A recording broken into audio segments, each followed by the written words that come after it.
Hey there, I'm MankoMan and I'm back with another Ousama ranking video. So I did watch episode 7 and 8, but unfortunately the reaction video got taken down because of copyright claims. I guess the editing was not, well, yeah, I think it was too clear. Actually was not really all that clear because I did add like a 50% mosaic filter, but I guess mosaic filters don't really go unnoticed by YouTube. So I'm just gonna go back to my older style of editing, which is just opacity based editing. So this way, hopefully YouTube won't take my videos down. My previous video with Tucked Up Destiny was also taken down, but the one that I uploaded, I think yesterday, it stayed up. So hey, that was great. Unfortunately, the previous Osama ranking video that got taken down was a double episode. It's literally double the work reacting and editing it, but yeah, it got taken down. It's never going to see the light of the day again. Yeah, nothing I can do about that.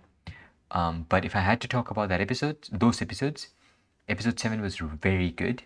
The animation was fantastic. The storyboards were some of the best I've seen in this show. And in general, it gave me like a high tier movie quality storyboarding vibes with just the extremely high detail of character acting and just the shot composition. The way they played with, different lenses for their camera. Plot twist, not plot twist, spoiler alert, you could say, there is no camera.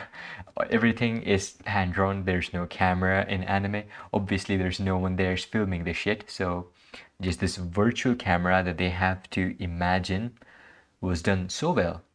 The shot composition was just so good in episode 7. In episode 8 was mediocre visually, but it was very good storytelling wise. We got Boji's mother's backstory. We got to know that she herself was also a giant, and all of the theories that I was talking about in the previous episodes, all of them, yeah, they're true. They did make it quite obvious, but from a storytelling point of view, the way they built up to it, perfection. This whole show has been very good with storytelling, except one thing: Boji's training. Boji is currently the strongest character in this universe, according to the mirror at least. Can't trust the mirror, but he did split a gigantic fucking boulder with some weapon that we haven't seen yet. So his weapon, we don't know what that is. We don't know what the Desha arts is. Maybe it's magic related. And there's another abandoned plot point, which is the guy who was like the king of the underworld. Not the underworld. There literally is the king of the underworld who's Despa. There was another guy who was the king who taught Boji the cute dance moves. So I don't think it's I guess it's too far fetched to call it an abandoned plot line. More like it will be explored in the future, but it was done in a way that like we have no guarantee whether it will be explored or not. Hopefully it will be. Hopefully it will have significance in the future. Hopefully it will not be like, the who is the traitor plot point in My Hero Academia. Just they talked about it once and never brought it up again. But that's pretty much it. I don't know how this episode is gonna go. Hopefully, it's gonna have the same level of quality as episode 7. I mean, that's the hope with every single episode. This show has never really disappointed with any episode as far as the visuals went, except the previous one, episode 8. Wasn't bad, but it wasn't great either. It wasn't Osama ranking level. But makes sense. Episode 7 was so good that I guess they had to sacrifice episode 8 with some resources.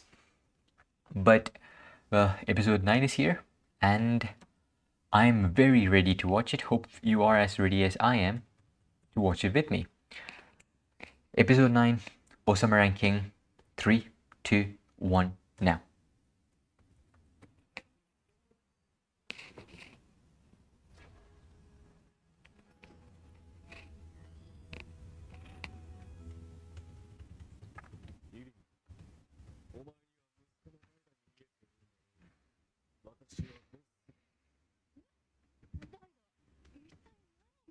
Yeah, might be such a fucking shocker.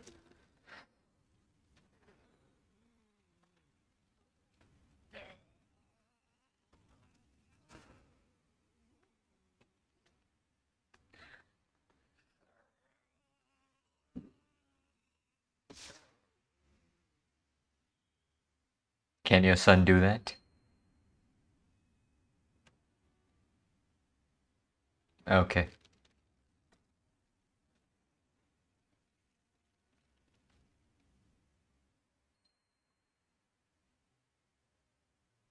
How did they, you know,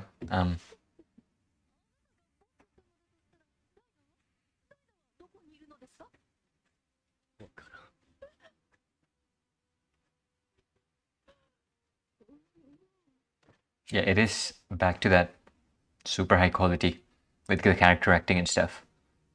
Already an improvement over episode 8.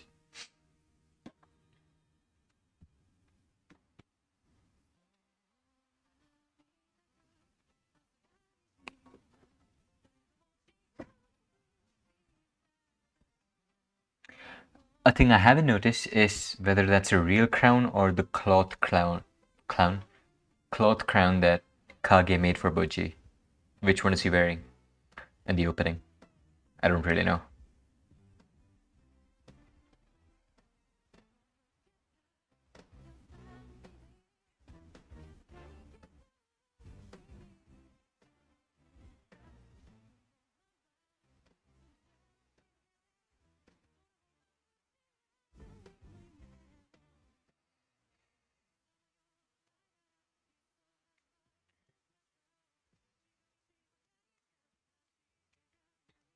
That's such a good shot. I say that every time, but it is.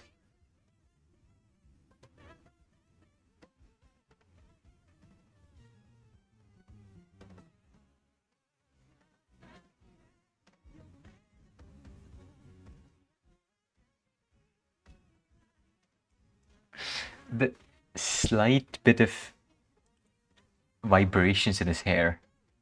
They even animate that. That's so sick.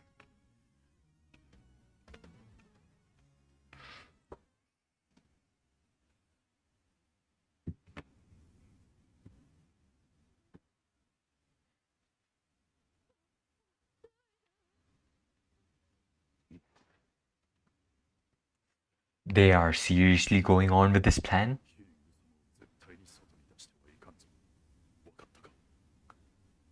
If Hilling dies, I won't watch the show. I said that before. I said that in episode 7 or 8. I don't know when they first showed these Tiger Beast things. But if Hilling dies, that's it. I quit the show.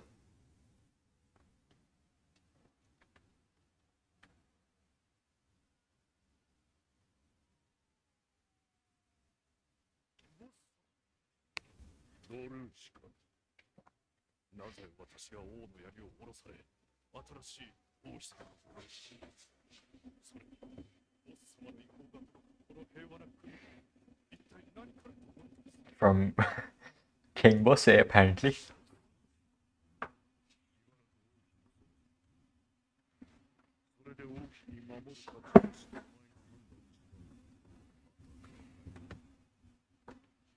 We're getting backstories of every single character. I love it. No.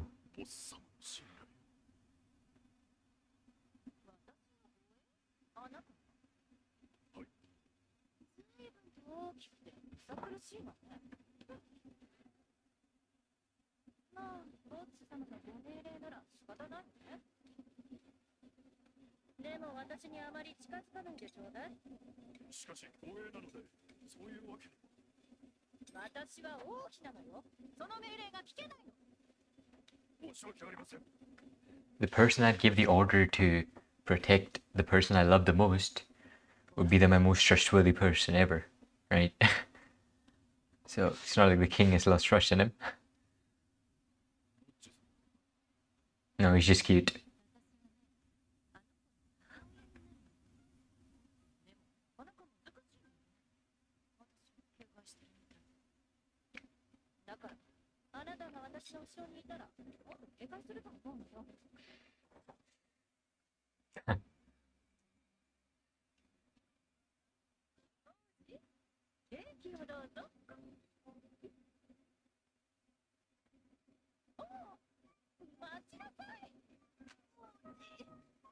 You could just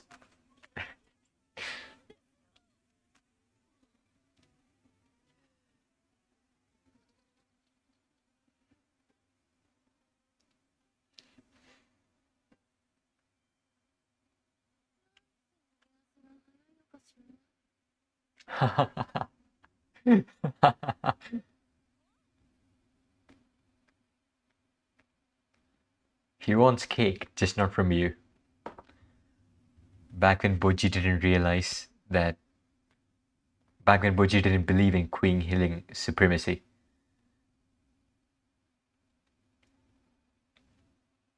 That is fucking sad. Holy shit.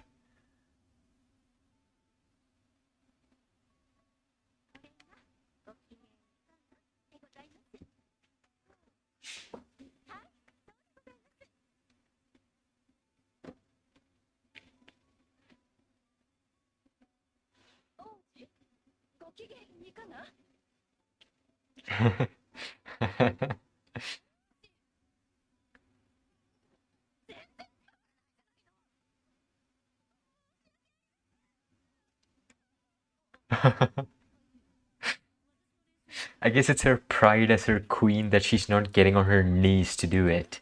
If she did get on her knees to do it, it would be fine, I think.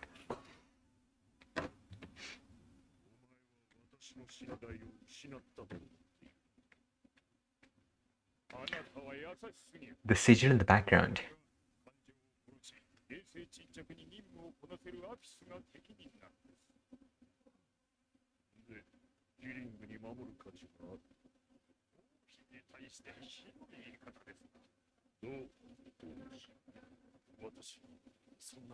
Yeah, the sigil in the background. Are those the things that are coming to attack them now?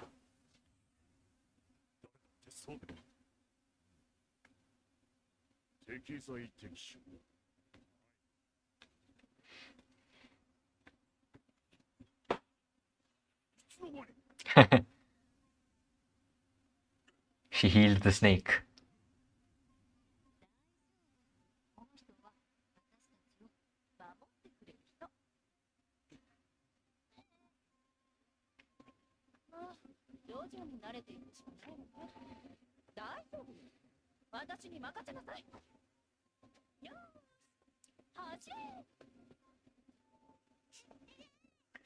The character acting is so good.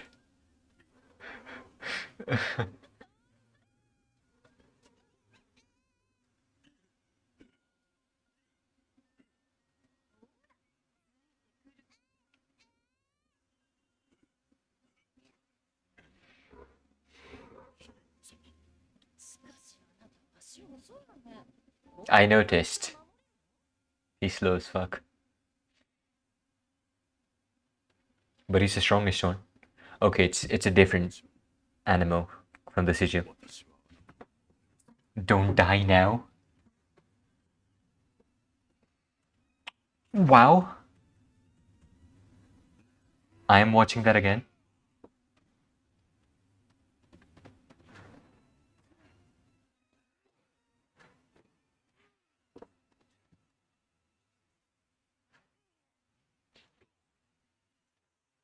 This camera work is insane. It's so good.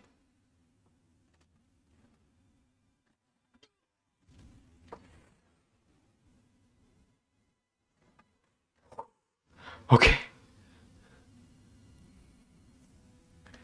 I thought they ripped off his arm. Oh, okay, let's go. That's why he's slow.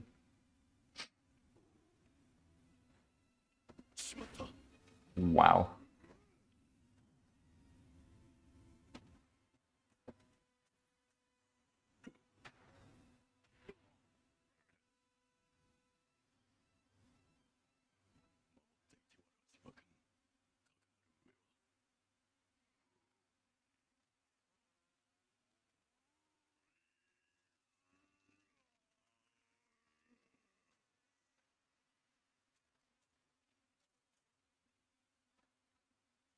Oh my god.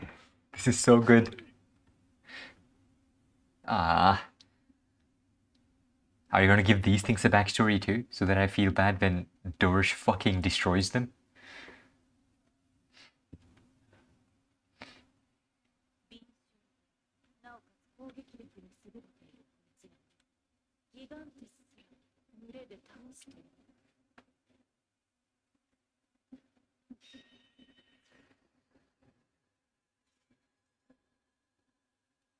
Damn.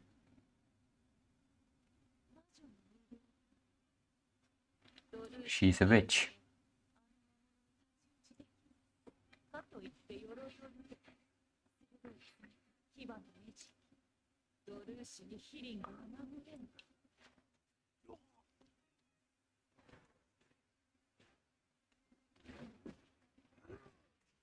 Wow.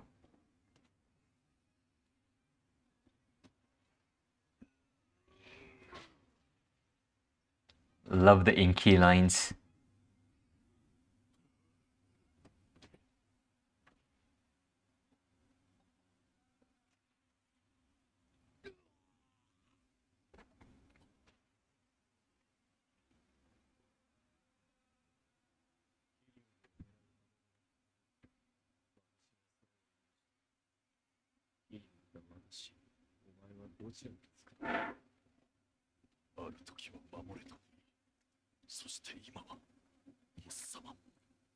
Exactly.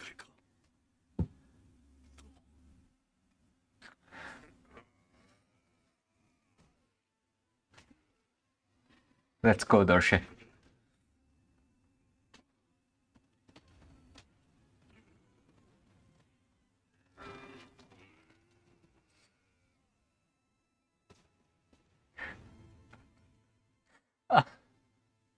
Beautiful impact frames. I'm gonna frame by frame that for sure. He killed him.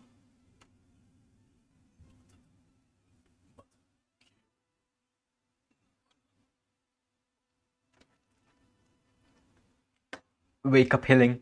He needs healing.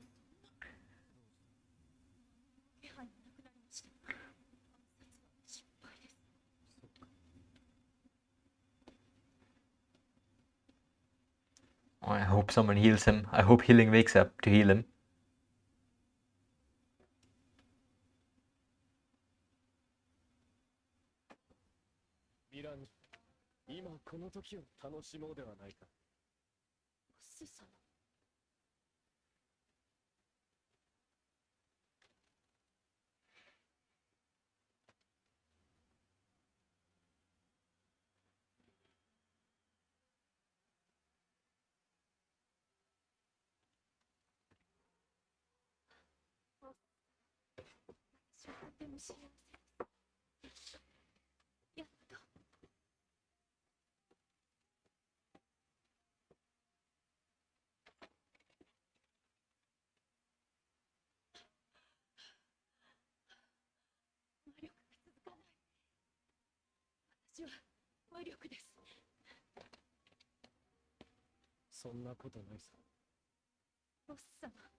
So we did see her real body frozen in the underground area. I'm sure that was her body.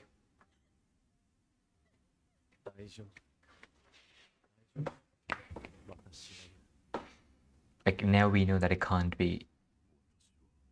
Oh, you're not dead. Yes. I knew it.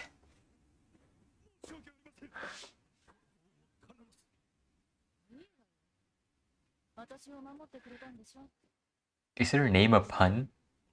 Healing? That would be a clever pun.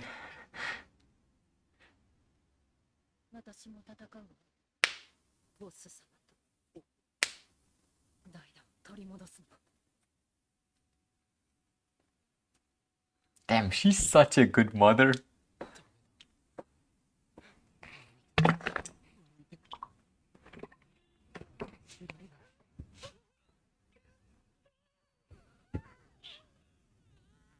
I have to watch that again.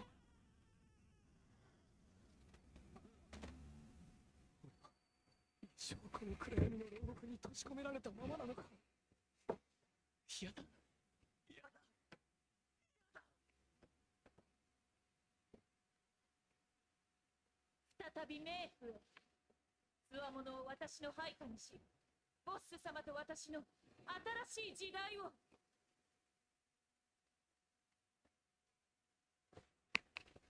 Okay. The underworld. ヒリング様、お待ちください。ヒリング様を狙ったのがボス様だと断言はできません。ヒリング様。何か関わっていることは確かに。堂々と正面から問いただします。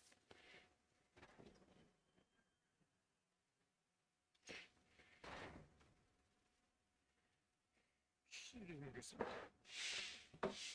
ボス様、あなたの目的は何ですか？些細なこと。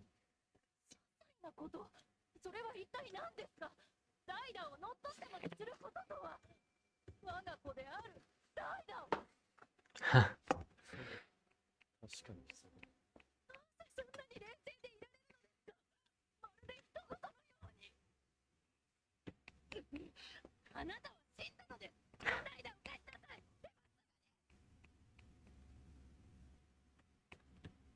間に合います。誇りを見せてください。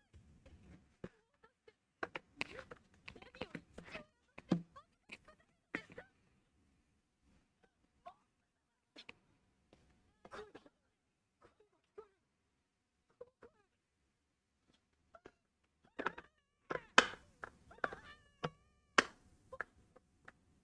どうしました？確かに。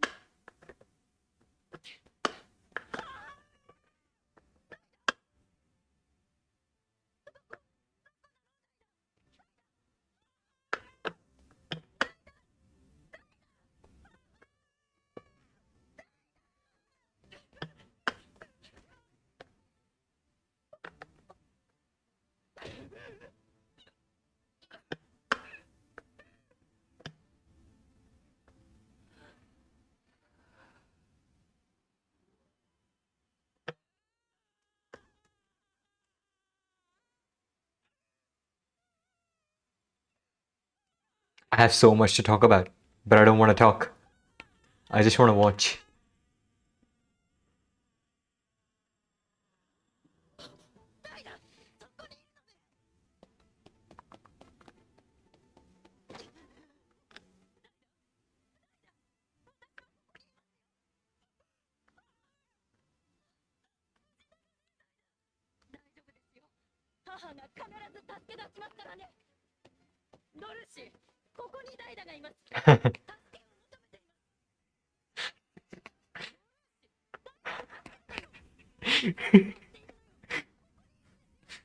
I love the music.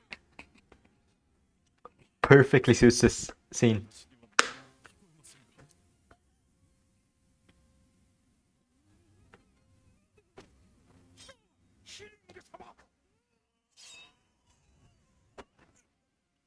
Yeah. それはダイダ様の体でもあります。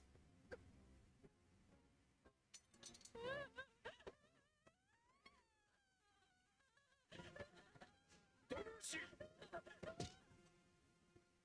申し訳ありません、ヒリング様。ドルシー、しばらくヒリングへの襲撃はないと思う。What the fuck are you thinking? 死にたくなければ国から離れ、そして時を待て。待てばどうなるんですか？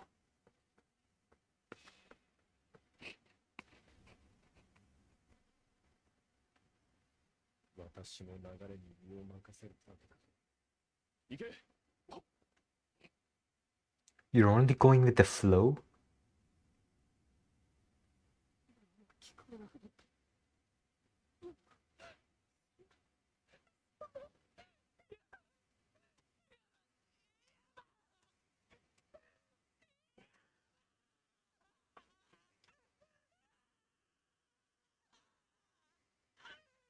Holy fuck, there's so much character acting. That one cut had more movement than the entirety of Seven Deadly Sins Season 3.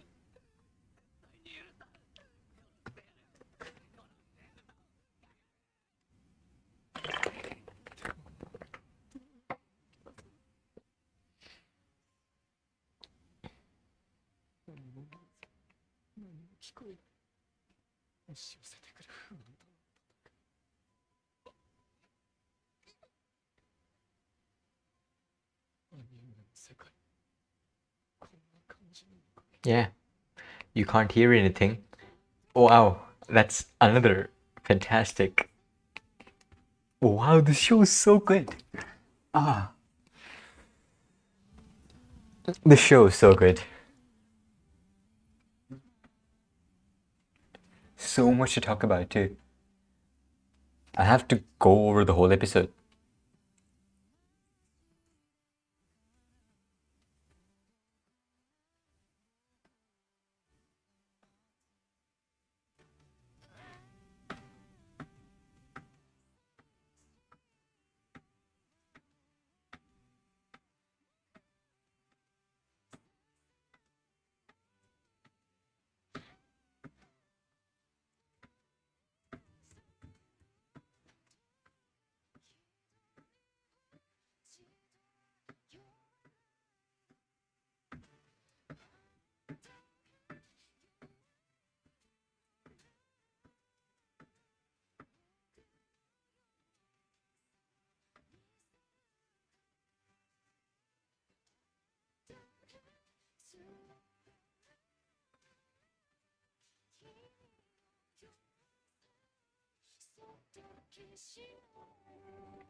Well, I'm just noticing how perfect the opening and ending are in complementing the show. Like, both the opening and ending are just perfect for this show. The opening just feels like the grand opening to an adventure with many twists and turns, and the ending just gives you the feels for the characters. That said, the main characters, Kage and Boji, not in this episode at all. Breaking it down though, there's so much to talk about. First and foremost, I spoke nothing during this scene. That was because this scene was executed with so much perfection that I just did not even want to be watching this on camera. I just wanted to enjoy the scene as a viewer. And everything about the scene, starting with the music, of course, I'm just going to start with the music, was perfect. The music for the scene was just so good. It fit the scene just perfectly. I've noticed that in this show, for every single important scene, the music fits it perfectly, right? And the scene was just no exception. Nothing special there by the show standards, but it is still special in general for a general show. And this just keeps doing that. It is such a good fucking choice. Like, you won't notice sound music choices unless it's bad, right? For example, One Punch Man Season 2. Garu breathes or is mentioned by some hobo while picking up trash, and Garu's theme will start playing. Every single time Garu is on screen, his theme will start playing. Like, that's just a bad music choice, just throwing that shit in without putting much thought on whether the music will suit the scene or not. Every single scene is complemented by music. And it also helps that every single scene is animated so well. I was hoping, as I said in the earlier portion, before this video, before the reaction began, in the intro, I said, I hope this episode matches episode 7 in quality instead of going back, staying at episode 8's level, which was kind of average. And this did. This was at episode 7's quality, maybe even not really better. The same quality. Episode 7 did not really have action though. This did. And this was extremely good action. Probably the best action sequence in the show so far, rivaling Arifumi Mai's sequence from episode 1. But overall, I think this was my favorite episode of the show so far. Yeah, this is my favorite episode of the show so far, mainly because Queen Hilling got so much screen time. So right off the bat, this whole stuff where he condenses that thing into a tiny rock, extremely amazing.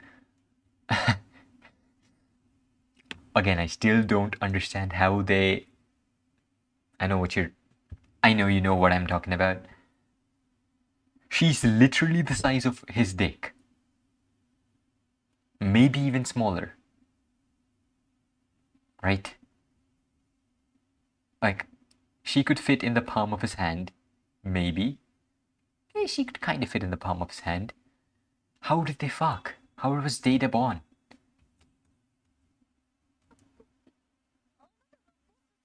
Yeah, immediately you can see lots of character acting. There's so much character acting. This show probably goes over 10,000 drawings for like an episode. Maybe that's an exaggeration. I think that's an exaggeration. But there's so much character acting, which is something we haven't really seen much from Wit Studios. What have we seen, right? We have seen Attack on Titan, almost zero character acting. There's no character acting in Attack on Titan, except for a few sequences like, what is that?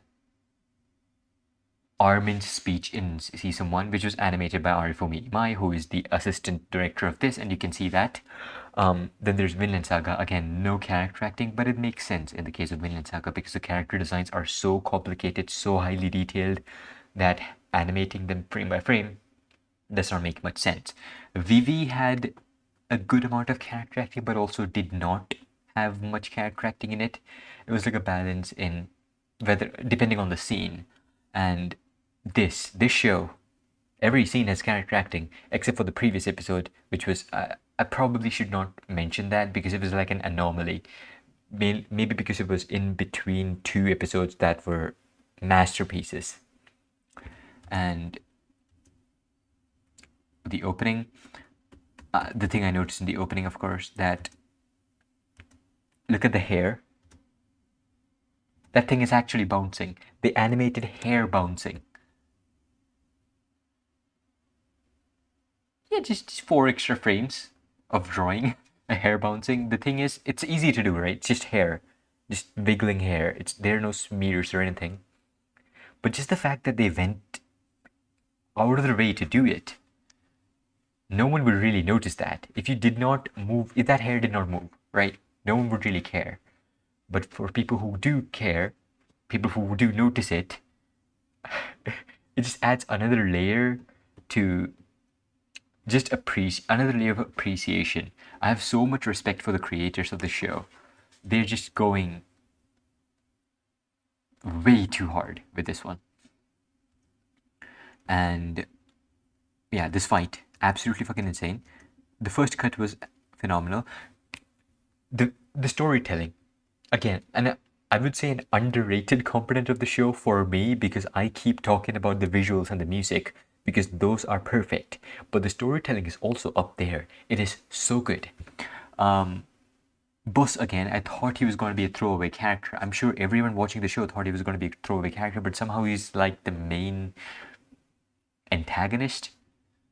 We don't know. He's playing 3D chess with everyone. I think he's even playing himself. I don't even know if he knows what he's doing, but he probably does. That's the point. And yeah, what a beast. Humongous.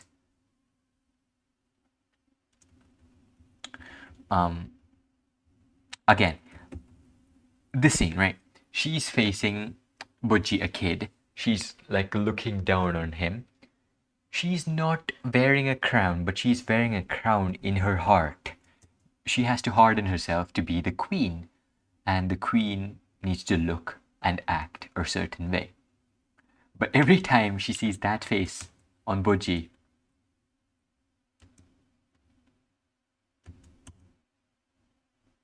she changes herself. And this scene fucking hilarious where she follows him. She climbs the thing to follow him instead of just crossing it. And here again, it looks like she's going to do the same thing, although she can just go through the pathway. Like, she's cute. Butchie giving the cake to his late mother. It's painful, really kind of sad. Again, she's working super hard to impress Butchie. Not really impress, to be able to communicate with Butchie, and she does. But again, the expression, the way it's conveyed via the animation, like she's looking down on someone, because she is trying to be a mother, but she's also a queen. In her heart, she's not wearing a crown yet. She's nervous, and they reused the animation there for obvious reasons. And she gets super flustered here. How fucking dare you? You didn't teach me, right? But you ran away again. And we are in, though we are in third person, we're kind of also in first person from Dorshe's point. Dorshe, his name, right? Point of view. We're in first person because we're seeing this story unfold from Dorshe's perspective, and it's good to see. Although spectator, we see exactly what he's thinking at every moment. We know exactly what he's thinking at every moment. And they say that Appius is more suited because, well, Appius knows of all the fucking weird shit that Data's doing in the background with the mirror and shit. Dorshe does not know that. But, oh yeah, all of Dorshe's strength is of his own. And he's still the strongest one of all of them. So, Dorshe is fucking amazing. Just look at that character acting. Reminds me of the Aqua segment from Konosuba. Actually looks exactly like that, doesn't it? Yeah. He's slow. Why is he slow? We'll know that. They connect everything so perfectly. Like, every single episode is like, this story is his story. And we get it from start to finish. That's so good. Which show does that? And just that slight smile on his face as he prepares himself for battle. This is the scene of the background animation. I am gonna go frame by frame for that.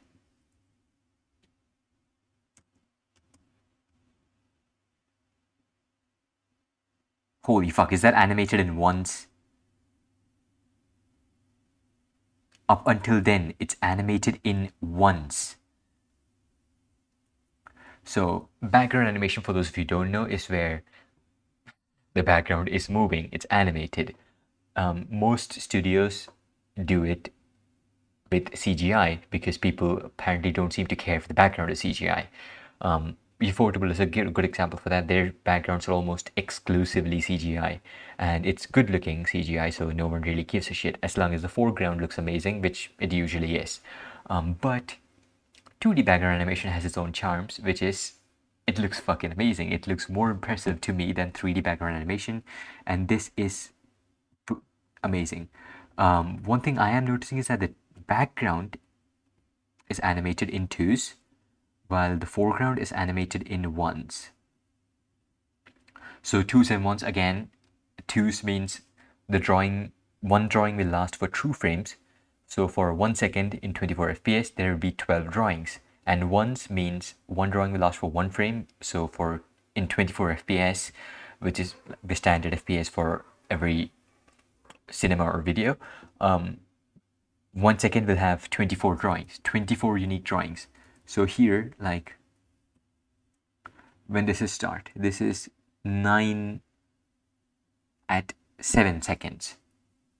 1, 2, 3, 4, 5, 6, 7, 8, 9, 10, 11, 12, 13, 14, 15, 16, 17, 18, 19, 20. 20 unique frames in about 1 second. So that's like 24 FPS. Again, I don't talk on based on FPS when it comes to animation. You only talk about in terms of ones and twos. And now we are going to do twos because we are going into the background, and the background is animated in twos here. It's a close-up smear to show that they are here. Boom. Kind of want to watch it in real time.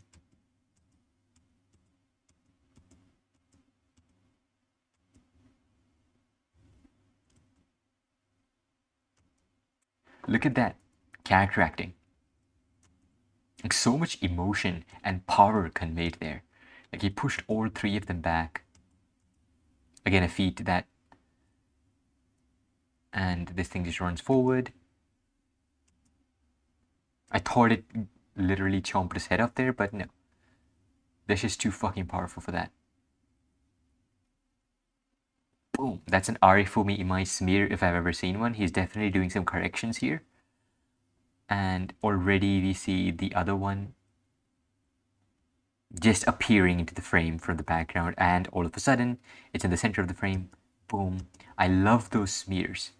Like, it's like a pseudo impact frame. There's no change in the lighting, but you can still feel the power just by the sketchy lines, or it's not sketchy, it's more like pencil lines. Boom. Uppercuts him with a shield.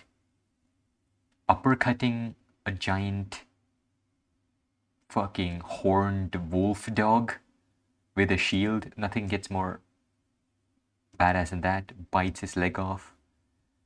Just fucking yeets him. And, oh my god, this shot, yeah, this is the best shot. I totally forgot. Chomps down on his leg. And then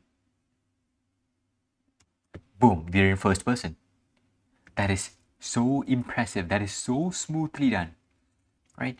He's thrown out away. He's thrown out of the frame, and then we close up on him, and then we rotate into him. This is one cut. There's a cut there, obviously, but it's done so seamlessly, and we go into first person mode with animating background again. As he crashes into the wall, like, we are Dorshe right now. And just a cut there to go back.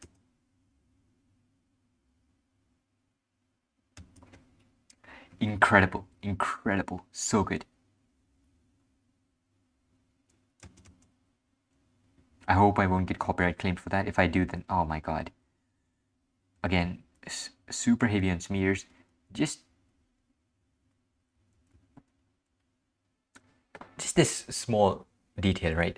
Just the three of them appearing into the frame won't be satisfying enough. So they did some panning here. They panned out of the frame and then let them bring in. This will give you a little bit more sense of motion, that they're moving really fast.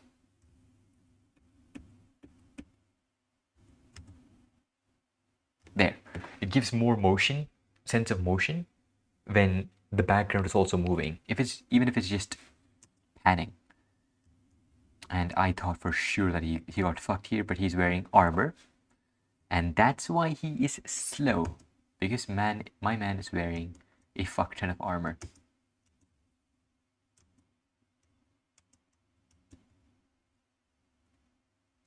And more background animation. There's so much background animation. Holy fuck. I guess these things are so perceptive that they noticed that he's being slow because he has armor on. So they just went straight to the objective. But he throws his shield. Fucking Captain America out here. He Captain America'd it. He gets hit again. Again, the shot, just putting him in the center of the frame. Conveying his tension, just his thought process with the background. Sort of like a fisheye effect. So cool.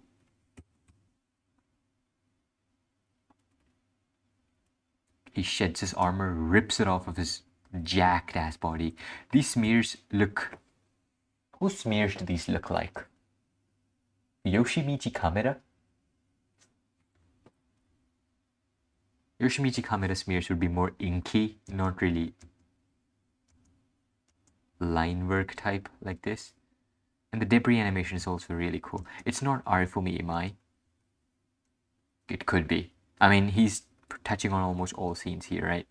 And we get some idea as to why these beasts are so strong, and that everything was planned out. They knew that he would have to shed his armor in order to keep up with their speed, and that it would... That is definitely the liquid animation. That's either animated by Imai or corrected by him.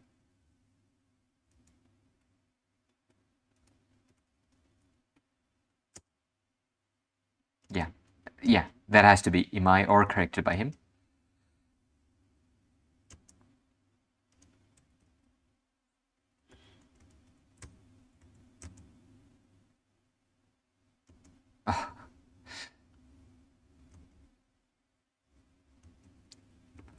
Is that a... That's not an Obari punch, right? No, that's not an Obari punch. Obari punch would be more like... So, yeah. Or to the camera. Chest out first, and then the punch comes in. But this is really good. So much inkiness. I love inky lines. I live for thick inky lines. Camera shake, again, not really all that fond of it because you're going to convey the impact to the animation. Like, okay, never mind. The camera shake works perfectly here. Who the fuck am I to talk about it, right? It works perfectly here. And just as I think about it, a splash of blood. That's not Imai blood animation. I've seen enough liquid animation by Imai to know that that's not done by him, but maybe he does corrections. And we realized that he was ready for these things because Boss himself warned him. So what the fuck is Boss thinking? I have no idea. That looks more like Imai.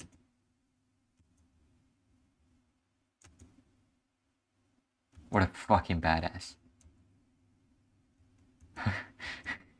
Chokes a dragon dog.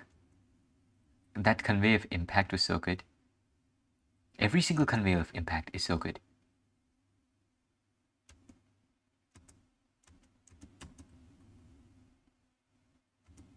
Like he's just grabbing that, but even that has so much effect put into it. And this looks something that's straight out of Studio Trigger. So good. Oh yeah, this is the best cut. I'm sorry I was talking about the other cuts all this time. I was wrong. I want to know who did this because this is supreme. And here, right here, is, I guess, we rotated entirely over the animal to his other side. Never mind, we're still there. We're just having a different angle now. The background is animated again. It is still in twos. But who even gives a shit if it's twos? When the major portion of the screen is covered by the foreground characters, that's how the viewer is engaged so much into it, right? There's also a super background that's also animated. If you notice the very background here, I don't know if you can see my mouse cursor. Can you see my mouse cursor? I don't think you can see my mouse cursor. That's sad. Is there a way I can show my mouse cursor?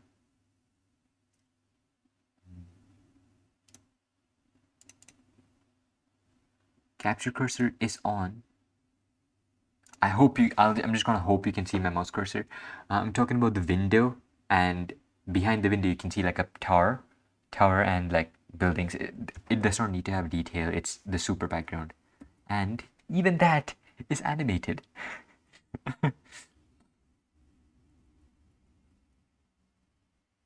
I will have to watch this in real time later, and impact frames, absolutely gorgeous. Look at the detail. How much frame does this last for? It lasts for 1 frame. Someone studied the anatomy of this dragon dog thing, the entire anatomy, to draw the skeleton of the dog thing, to use it as an impact frame that lasts for 1 frame. 1/24th of a second. I'm pretty sure it appears again. Yeah, okay. 2 frames. But stuff like that, it burns into your eyes. I noticed that. I hope I did say skeleton impact frames while reacting, because I did notice that while reacting. This is going to be a long ass video, isn't it? Let me check. It's already 50 minutes. I don't even care. There's so much to talk about in this episode. It's worth it. He gets knocked down, and Queen Healing, aptly named, she heals him. She's best woman. I love her. I love her so much. I'm going to add her to my favorites in my analyst profile. We see that she can come out of her body, and she does have her real body in the ice thing. that we saw in the underground area of the palace. So she will try to get back into her body at some point, and Boss asks her what her motivations are for what she's doing, and she kind of blushes because she's in love with Boss. I'm sure that's it. Right? Her actions, they don't give off the vibes of all that selfish to me. It feels like she has goals beyond just selfishness, and it's because she's in love with Boss. And of course, he was healed, as I said before, by Best Woman. Oh my god, I don't even like the biggest dilemma of the century. People, Ousama ranking fans, if you had one choice, would you rather be Queen Hilling's husband or Queen Hilling's son? I don't know what I'd pick.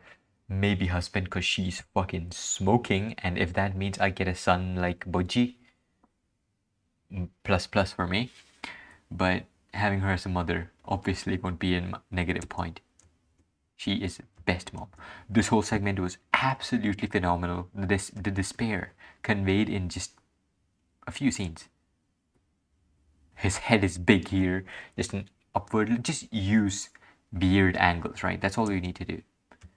Even the conveyal of impact as he's punching into nothing, the transition, the water effects, this fucking morphed, ridiculous thing that looks like it came straight out of Mob Psycho 100. And as his face twirls into like a ball of light that is inside his arms now. Why? Like, it's so good. So much character acting, extremely incomplete lines here. I don't know how, but the incomplete lines, they convey that he's tired. Like, it's drawn in an incomplete way. There's not a single complete line on his body right now. And it works.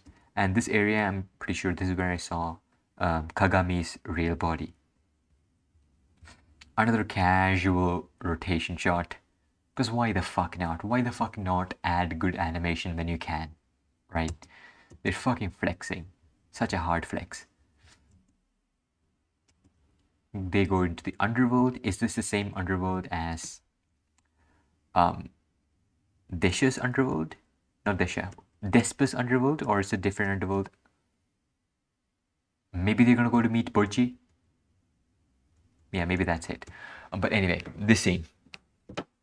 We're only getting to the best part. We talked about a wonderfully done backstory, an incredible fight scene, and this episode's best part is neither of those two. The episode's best portion is this. First of all, this walk cycle is amazing. The way they walk, right? It's not like two people walking the same way that you see in regular anime. If two people are walking together, better animate them the same way. These two are animated differently. You can see here Queen Hilling doing like a power walk, and he's like the big curly giant kind of walk. Of course it makes sense, but it's conveyed perfectly here. And notice that probably since the first time ever after Hilling became queen, she is not wearing her crown, right? Every time she talked to Boji, she tried to bond with Boji, she was not wearing her crown. She was probably already the queen at that point, maybe not, maybe that's why she was not wearing her crown. But as I said, while she was trying to bond with Boji, she had that face of the queen. She was wearing a crown in her heart. This is not Queen Hilling. This is not Queen Hilling talking to King Bus. This is Mother Hilling talking to her husband. And she tells him, fuck off, you died, give me my son back. That is the most motherly thing to do. Just extremely quick flashback here. The choice to give extremely chubby cheeks to kids, fantastic fucking choice. Best way to enhance cuteness. Again, I don't understand how did they his sperm is bigger than the average dick, I'm sure. Maybe, no, I don't, but yeah, it's ridiculous, isn't it? There are gonna be dojins about it, so I guess we are gonna get to know how it happened. So either boss is an asshole who does not care about his king, his son, or yeah, you died. So fucking good. She does not care about her etiquette right now. She does not care about proper speech. She does not give a shit about anything. As I said, she is not Queen Hilling right now. She is Mother Hilling who cares only about her son. And this whole the way the whole how do I put it into words? Frantic. The scene is just so frantic. There's so much stuff happening. Like she turns on Ultra Instinct, another casual rotation shot that is perfectly executed. And yeah, she's not thinking straight. Dorshe, get my son out of my son's body. Like, she does not even understand how ridiculous her demands are, but that's a mother. They'd go to any distance to protect their kids. And right now she's almost stabbed her own son. And when she realized that yeah, she's completely powerless in the situation. And that's so good. Like the frantic arm movements, just understanding her powerlessness, she's not coming to terms with it. And Dorshe just fucking boom, knocks her out. Kinda wanna see that again. Yeah, just another smear. That's Arifumi Imai as assistant director for you. You'll see smears everywhere. What happens with Vivate? Boji will be able to protect her because Boji is now the strongest fucking person on the planet, isn't he? I still don't know anything about Boss's intentions.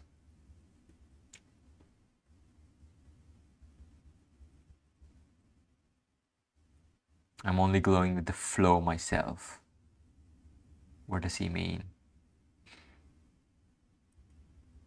And yeah, this analogy that he makes, is this what Brothers' world was like? Could this be what it's like in Brothers' world? You can't hear anything and you can't speak anything. You have stuff you want to say, but nobody's listening. So I love that, the parallels. It's really good. And that's the episode. If I had to rate this episode, I'd give it 10. Like, there's nothing they could do to improve this. And it kind of makes me curious about the source material as to why it's not popular. Like, if this is the same level of quality storytelling that the source material has, like, it should have been popular. It should have been way more popular than this. Like, way more popular than being just some no-name source material that I've never heard of Ousama ranking before. Just tell me in the comment section, have you guys ever heard of Ousama ranking before? The manga, that is. I'm sure the answer is probably no, and if you did read it before the anime came out, it's probably because you knew that the anime was gonna come out, so you read it. But yeah, what an episode. I do want to check if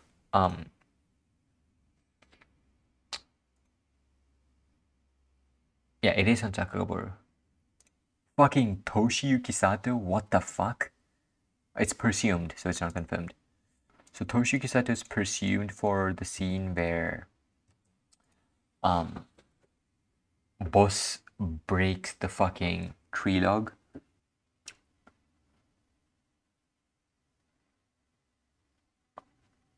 What the fuck?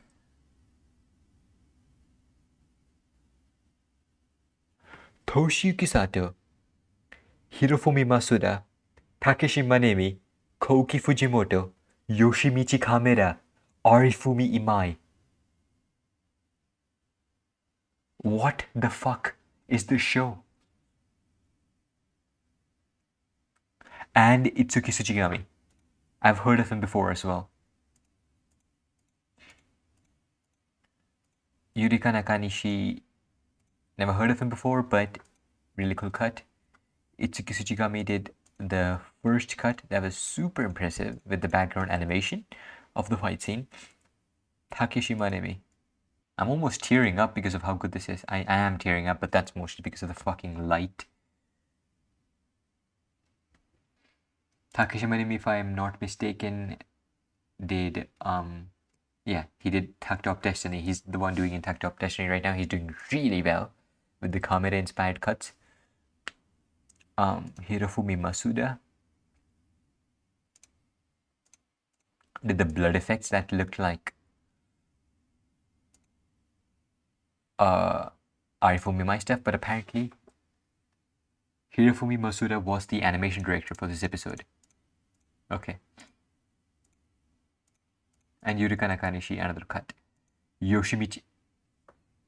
That was Yoshimichi Kameda. So, the best cut of the episode, at least according to me. Yeah, this cut. I said it looks like it's straight out of Trigger because it was made by a Trigger fan. It was Yoshimichi Kameda. And it's so good.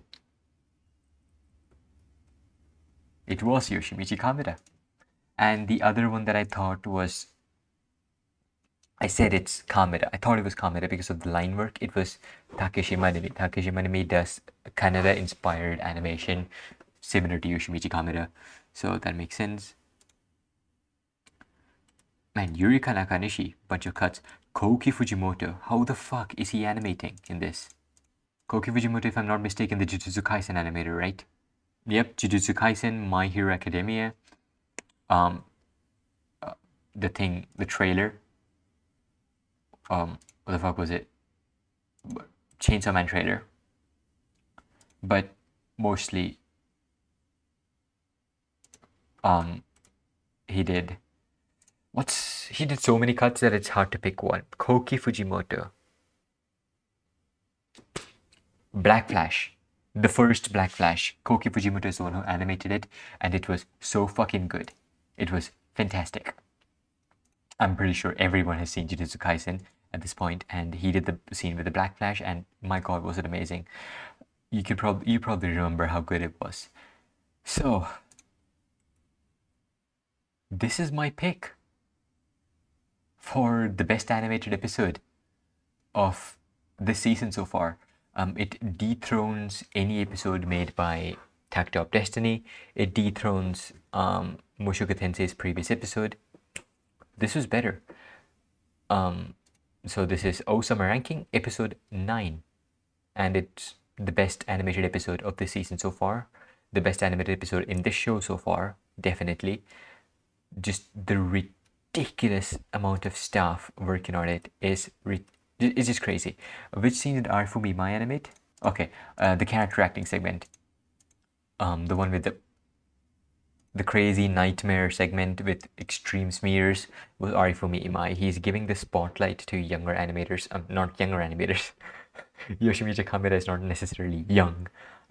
But yeah, he's giving the spotlight to other animators, and he's doing more of the in between the lines job. And to people who read in between the lines, the in between the lines job is more important than the regular stuff, because the regular stuff, everyone's gonna see it.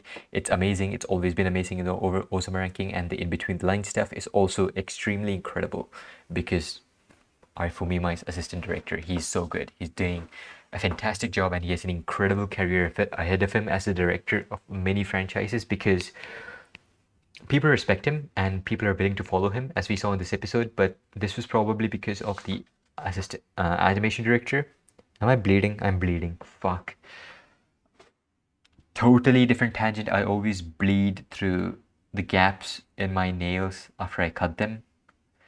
If you have the same problem, I feel bad for you. Anyway, back on topic. Yeah, I'm just hyped right now. It's 1 a.m. I have college tomorrow. I have to sleep, but I'm on an Ousama ranking high right now. What an episode. I can't wait for next week. Damn. Yeah. Can't wait for Bunji to appear and Kage to appear and see how Bunji got so fucking strong. But yeah, that's it. That's about it. That's about everything I wanted to talk about. So I will see you guys next week with more Ousama ranking. I'll upload it immediately as soon as I can. And until then, keep moving forward, destroy your enemies, and not your dick.